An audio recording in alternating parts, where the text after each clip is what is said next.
መረጋጋትና ከራስ ጋር መሆን። ራሳችንን እናዳምጥ። እውነቴን ነው። ቁጭ ብለን እናዳምጥ።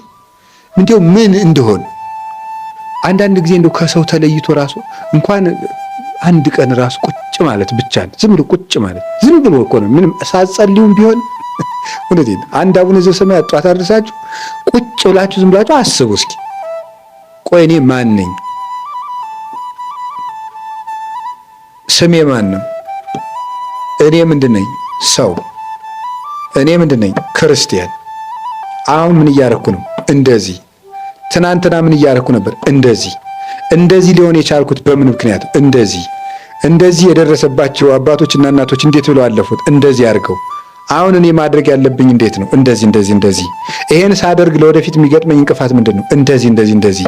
ለዚያም መወስደው መፍትሄ ምንድነው? እንደዚህ ብሎ ማሰብ ይፈልጋል።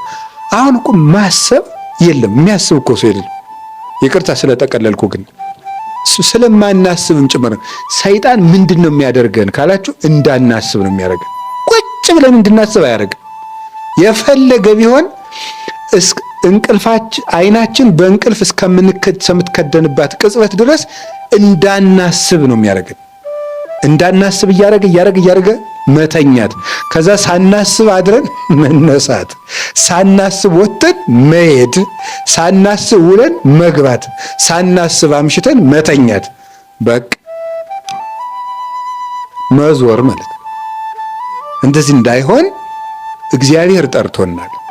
የጠራን ለምንድን ነው ማለት? እኔ ለምንድን ነው የጠራኝ? ለጵጵስና ነው ለክህነት ነው እንዳትሉ ደግሞ። እኔ የጠራን ለምንድን ነው ካላችሁ መንግስቱን ሊያወርሰን ነው የጠራን። የሹመት ዲቁና ጵጵስና ቅስና አይደለም፣ መንግስቱን ሊያወርሰን ጠርቶናል።